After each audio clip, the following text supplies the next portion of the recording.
Aaron Torres joining us. I think he's in Vegas. Not Vegas, it'd be L.A. Because we never know if he's flying. He lives there. He lives there. That's right. The Super Bowl is in L.A. I saw a tweet coming from AT from Radio Row. So describe the scene for me right now. AT, is it a bunch of slobs doing radio shows just like the three of us? So it's funny you say that, Phil. I had another radio hit yesterday, and obviously my second favorite radio hit of the week behind this one. Mm-hmm. And the radio host sets it up of, I've done a million radio rows. Let me take a guess. It's a bunch of sloppy radio hosts in their polos from whatever local station. And so I bring it up because as I'm doing the interview, I'm literally wearing a Fox Sports 1 polo that's about 8 years old. Fox Sports 1 doesn't even exist. They rebranded to FS1 about 3 or 4 years ago. So I know the polo's at least 5 years old.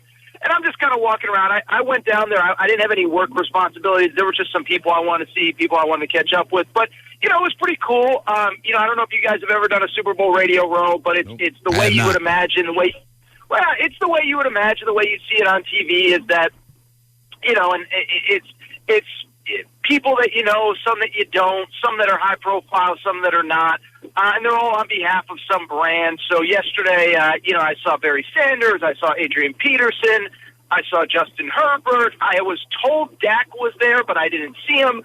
So, I would say this, is that there is kind of a tongue-in-cheek slobs in polo shirts, but that's true. I won't deny that, myself certainly included. But also at the same time, it is cool. If you've been in this business like we all have, you get to see old friends.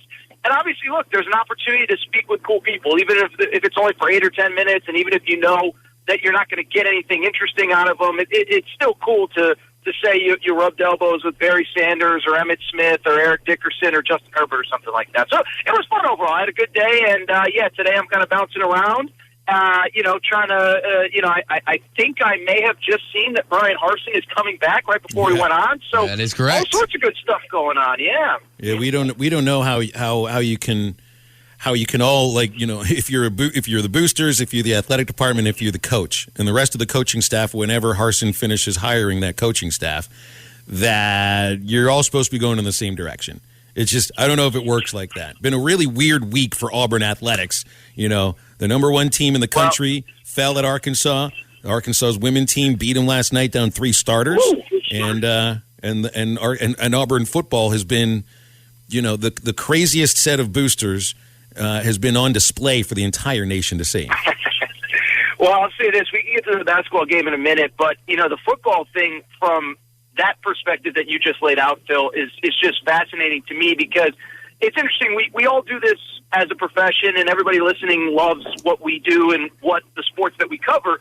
But, there's sometimes that narratives either aren't true or they're overblown or whatever. But what you just said, Phil, Auburn, I don't know if they're going to win the basketball national championship or not, but them and Texas are neck and neck for the craziest booster base in all of college sports. And I think Auburn this week may have taken a quick lead here as things at least now are quiet at Texas. But it's just crazy because you hear these stories about how goofy all these guys and girls are, and then you see it play out in real time. And so, what I think was especially funny about this one was it's almost, I don't even know what to analogize it to, what to compare it to, but they basically fired Bryan Harsin and then they figured out the details later. And what Bryan Harsin kind of said was like, look, okay, you can fire me, but I'm not taking 1 penny less than this $18 million that's owed to me. So now, if all the reports are true, and there's no reason to believe that they're not, I just think it sets up a fascinating,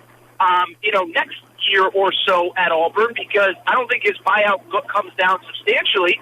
But at the same time, what I would also say is it doesn't change expectations in an offseason where, as you said, Phil, he's still got 2 coordinator spots to fill. He's got 2 or 3 extra position coaches to fill. He just lost 20 players to the transfer portal. He had the number 18 recruiting class in the country. It's not as though, he's back and there's the path there to rapid improvement. I don't see it, and I especially don't see it in a division where, let's be honest, the Arkansas Razorbacks are in a lot better position than they were a year or two ago. The Ole Miss Rebels are in a lot better position than they are a year or two ago. Mississippi State, Mike Leach just won 7 games and won at Auburn. So Look, I feel bad for Bryan Harsin. I don't think that some of this isn't on him in terms of how he's handled maybe his roster and certainly the assistant coaches. But now he's going to come back in what is just a bizarre year in which he knows nobody wants him there. The assistant coaches that he's attempting to hire know that nobody wants him there. And the players that he's attempting to recruit know that he doesn't want him there. And so maybe this is a great day for Arkansas football without having done anything. Same with Ole Miss, same with LSU, places like that. That's what it honestly feels like. And, at this point, I feel really bad for Bryan Harsin, regardless of, how he coaches, of whether he does rub some people wrong. The dragging his name through the mud by the boosters, I think, was just absolutely insane. And if you're Bryan Harsin's, go ahead. No, I was going to say, Drew, and I had this conversation. I was on in Tuscaloosa earlier this week, and not only do I agree with you, but let's take it a step further. Bryan Harsin's the big boy, and he's going to get paid $18 million one way or the other. But think about the thing to do with this. I mean, I don't know her backstory. I mean, and like the recruiting assistant, obviously. I mean, imagine being Bryan Harsin's wife, who now has to go back and live in that community. I don't know if his children are out of school yet. It looks like, just looks like he has some kind of teenage-age daughters. I don't know if they're still in high school, if they're graduated or what, but that's the part that I don't think we can undersell is, and it's something I've been thinking about a lot, is I'm with you, Drew, is that, first of all, I do feel bad for Bryan Harsin, don't get me wrong. People get rid of him as the football coach. Drew, go ahead. I didn't mean to cut you off, man. Oh, I was just going to, before we get to Arkansas basketball, because I know you had the pleasure of talking with Coach Muss earlier this week, that which way, if you're Bryan Harsin, do you go at this? Do you say, you know what, screw it, I'm not even going to try? Or do you do, the football version of Akonzo Martin is at Tennessee, of have this great success, get him to the Elite Eight, flip the double bird, and leave like he did? Well, and that's an interesting part of it, too, because the other reason I don't think Bryan Harsin is absolved from this is because, his name was getting leaked for a lot of jobs this year, and none of them were better than Auburn. And so I don't think that he is out of this as well. But listen, I think this is, definitely the rally the troops moment in that football facility of, nobody believes in us and whatever.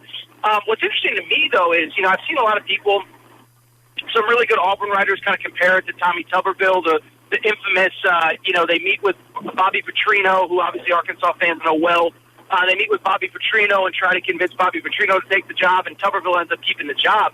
The difference is, though, this is the transfer portal world, and they've already lost 20 guys. I venture to guess that they're going to lose more after spring practice because that's what always happens. Mm-hmm. So that's my thing, Drew, is I think he's going to try to rally and, like you said, maybe win enough where he can get another job or win enough where he proves everybody wrong.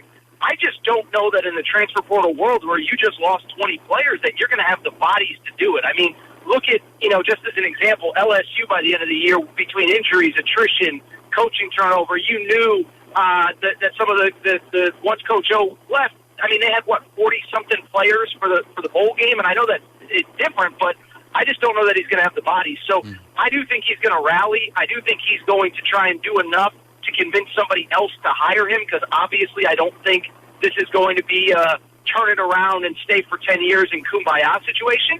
But, I just don't know that in the transfer portal world, as I've said 2 or 3 times now, that he's going to be able to have the bodies needed to go play 8 SEC games and have a record that's going to be enough to make the Auburn fans happy and kind of reconsider what they've done to them the last few weeks. Mm-hmm.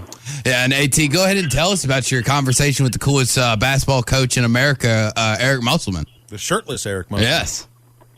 Yeah, well, that was the disappointment. I mean, he shows up to my Zoom interview with a shirt on. I just, I was like, what the hell, man? Is this not big time enough for you, man? No, it was awesome. Coach Muss is great, and I was so grateful that he gave me a few minutes. So, obviously, the Aaron Torres podcast, you can always find it on any podcast platform. But Coach Muss joined me for about 15 minutes or so, kind of recap that game. And, one thing that I enjoy always talking with him about is, we talk about the game and the shirtless stuff and all that stuff, but I'm just, and guys, we've talked about this, is that how he does this every single year where, it looked dire. It looked dire in the beginning to middle of January. And even I think we talked about this last week, even I was reconsidering my stance of, it's Coach Muss. He'll figure it out. And I just said maybe they just don't have the right group this year. And what I respect so much, not only about him, and we talked a little bit about it, but it's the same brand of basketball no matter who is playing and who isn't, is how hard they play, how hard they compete. And it's a bunch of scrappy guys. I mean, I know last year there was Moses Moody, and I know next year there's going to be Nick Smith and Jordan Walsh. But, I mean, this group of guys, I mean, J.D. Note, they talked about it in the game, is, a guy who started his career at Jacksonville, or I think even started at the JUCO level, went to Jacksonville, third year in the program in Arkansas now is season. Trey Wade is a guy that I think he averaged, 6 and 4 at Wichita State. I mean, this wasn't the guy that when he entered the portal, you sat there and said, this is going to be the guy that when they put him into the starting lineup, it's going to change everything. And so that was what we talked about is when they started to figure out who works well and who doesn't together. And it's a credit to him, man, because I'll readily admit, I came on your show in November and December and said, Coach Muss will figure it out. But I was starting to second-guess that, and he tinkered with the lineups, and he tweaked it, and now Devo's coming off the bench, and da-da-da-da. And here you are, 9-game win streak, obviously heading into a big one tomorrow. Well, there's not a lot of national media, I think, that have a better sense about Eric Musselman, or really just had more interviews with him than you. You had him when he was in Nevada.